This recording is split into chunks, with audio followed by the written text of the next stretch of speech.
So this is really, how good has Myles Garrett been? Let's take a look at the pass blocking grades for the last 3 left tackles that have played against him. Orlando Brown, he is at the head of the class with a 57 grade.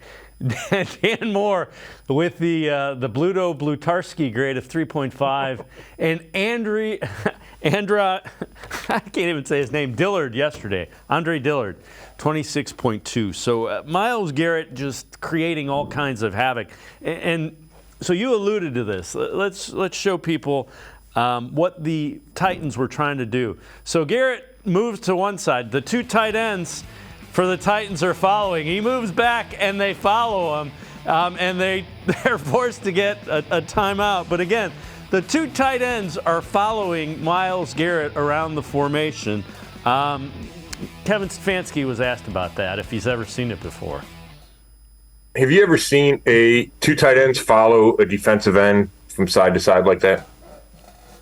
No, I haven't. That was a first. I've seen one, but I've never seen 2.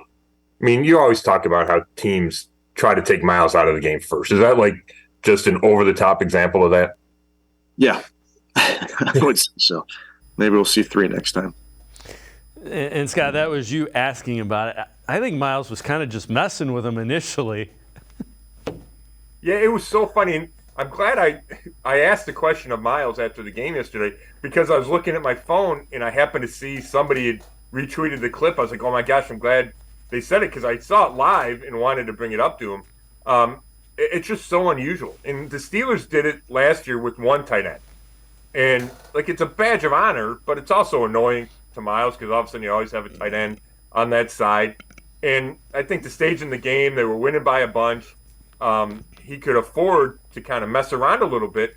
But the reality is he made him take a timeout. And if that's their plan, the Browns are flexible enough that he can move over. Now, if a team game plan, maybe they just run it right at that open spot or whatever. But,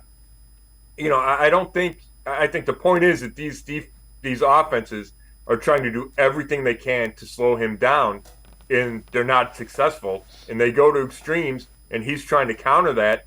And it was just a funny sight. And then they come out of the timeout, and he gets a sack that could have been a safety, because I thought he got held in the end zone.